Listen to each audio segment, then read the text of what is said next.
Hello, everyone. Welcome back to Rogue Legacy 2. Hope you guys are doing well today.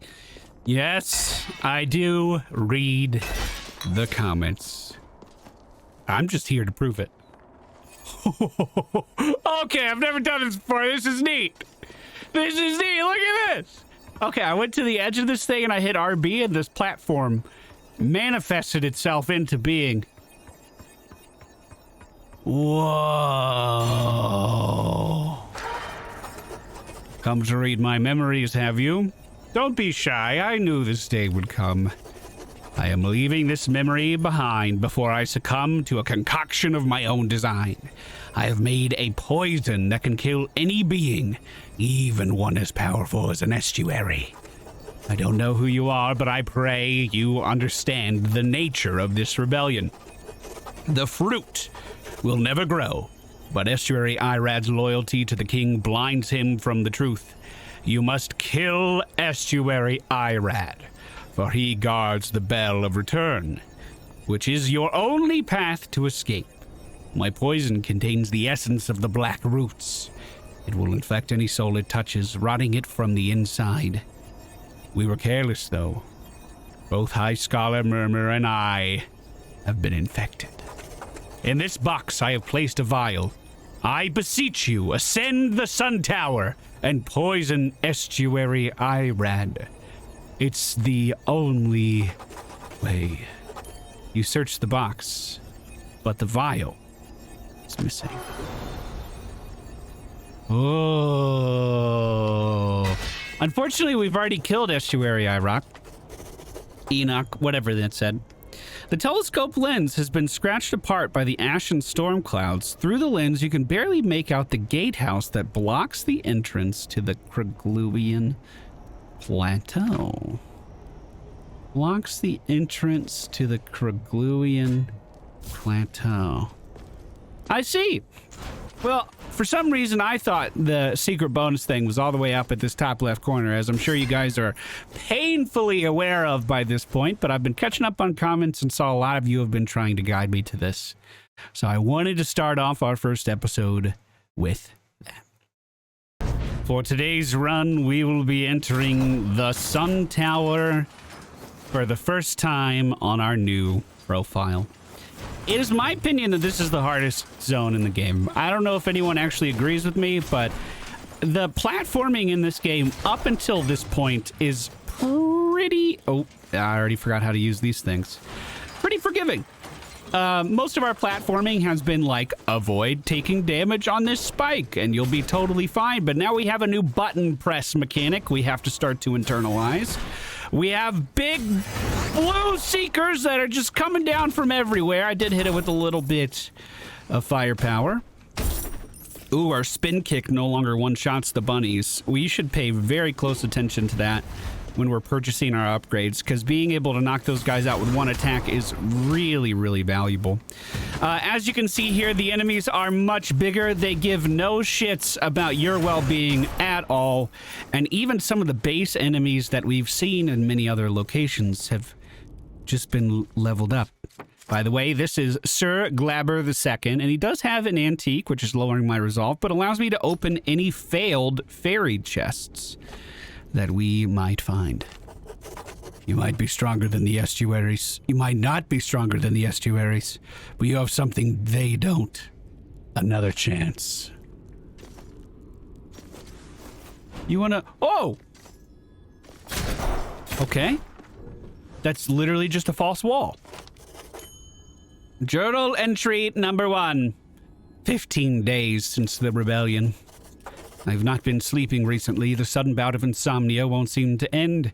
Estuary Enoch took notice of my ailment and referred me to Philosopher Nos, a so-called specialist. I expect him to offer a tincture to help me sleep, but all that Cook did was give me this journal. Ailments of the mind come from the mind. Outrageous! Nous believes my insomnia is subconsciously self-inflicted. But he came at my brother's behest, so I must continue to fill in this journal, if only to humor his specialist for now. Is there any more? That's it? Perhaps we'll find more of those journal entries as we ascend this place. Now, I will be the first to admit that when this zone was added, I rushed through it as fast as humanly possible. I really struggled here. Really bad. Gonna go ahead and block that projectile. Just knock that guy off into the clouds. Everything here is trying to kill you. There are enemies around every single corner. You can jump too high like I just did and take damage from the fucking clouds. These ghosts, if you deal damage to them, immediately apparate somewhere else. Was that the correct word? I think it was. And like I said, the platforming really starts to get hard in this area. We're going to take this around to the other side.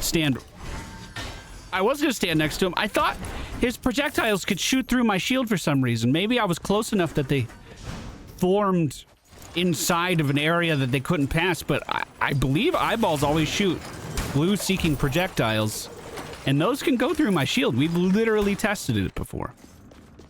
Stay back, bud. Now, luckily for us, this is actually the kind of territory that a dragon lancer, ooh, you hate to see that, is meant to thrive in. High areas with lots of open spaces. We can just fly around wherever we need to, theoretically. What you saw there as I entered this room was me taking damage from bumping into one side of the spike. In the earlier versions of the game, that was a really big problem. When the game first released in early access, if you walked into the side of a spike, even where there were no pointy bits, you would still take damage. And I remember having a really hard time clearing the early castle with that. That issue has been alleviated. I just, flew into it. Whoa! Slow down there, my dude. There is a speed limit in this zone. Hey, that was pretty easy to navigate over, though. Oh, speaking of being it's just so easy to navigate. Totally fucking overshot my attack there. The gold did come to us. I read some comments recently saying that magnetic effect, having the gold come to our body, is actually a recent thing in a patch. If gold falls into an area that's inaccessible, that's how we get it back. Well, this is easy. I'm gonna put my shield up.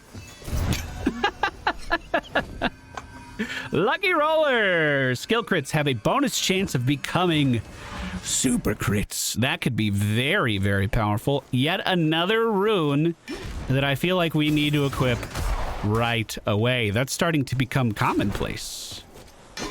I think one of these days we're going to take a look at our family ancestry, see what kind of bonuses we're actually getting from certain classes, and then literally just knock out full clear, boring ass, just killing trash mob castle runs to try to get as much XP on them as possible, because those family bonuses are really huge once you get them leveled up. Bro, I don't even know what to do here in this corner. I can't push forward. I have an enemy above me. I have projectiles coming in. I can't attack down. Fuck! There we go. We got on the right side of that for at least a moment. Perfect. Starting to clear it. I expected slow progress in this zone, so I'm going to be shields up. Going to be very forgiving with myself when we do inevitably meet an early demise. Wait, are those homing fireballs now from the mages? Oh my goodness gracious, they are. They are. Hey, armor percent leveled up from the Dragon Lancer as they hit rank 3. Let's see what the castle gives us next. Another Dragon Lancer. Exploding Casket Syndrome. Sure, I'll play this character to figure out what that does. We also get a nice 50% gold bonus on this. I'm going to do another run here because I feel like we barely uncovered any of what the castle actually had to offer. Let's also buy a skill up for more food. More healing from food, rather. Oh my god. Every enemy we kill turns into an exploding potion that then falls on the ground. That's what our trait does? Okay. Okay. Yeah, because this wasn't challenging enough. Now, that might actually be a benefit if that trait deals damage to enemies, which it might. Let's just dash into that, dash into that. Having to dash into pedestals it doesn't sound like much, but it feels kind of punching. The fact that you have to press another button for the same thing you've been doing with pedestals up until this point is really weird. Bounce. Nice. Good hit. Beautiful. Beautiful.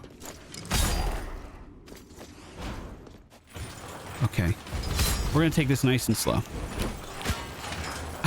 He says as projectiles fall through the floor above him that he didn't even see coming. I would love to tell you that I'm feeling confident that I'd be able to clear half this place today. However, I don't think that that is even a possibility, actually.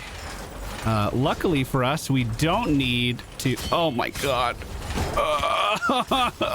You see what I mean? I'm just trying to deal with basic abilities here.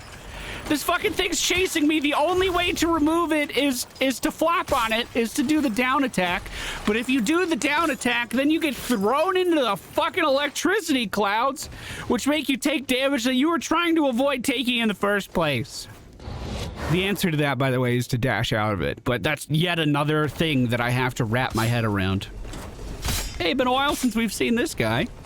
What have you been up to, my dude? Taking care of yourself? It's kind of weird that they threw a low... Okay. No. No. This is how this is gonna go, okay? I'm gonna get a free kill here because you don't know how to fight. Ah! No, that's how this is gonna go. I'm about to leave. Ah! That's going to do it for today's episode. As you could see, a very, very difficult zone ahead of us. There's going to be a lot of growing pains, but we will get through it together. Thank you guys so much for watching. Hope you enjoyed. We'll be back again tomorrow morning at 9 a.m. with another episode and a new class, the Assassin. Assassins come from a highly secretive organization that does mysterious work in the shadows. It's mysterious because it's too dark and they can't see what they're doing. 2 blades, 3 strikes. Assassins put the sass in sass. Trained in the art of the 3-hit combo and only the 3-hit combo. Assassins are about getting in and getting out after hitting their target 3 times. Take care, everybody. See you again tomorrow.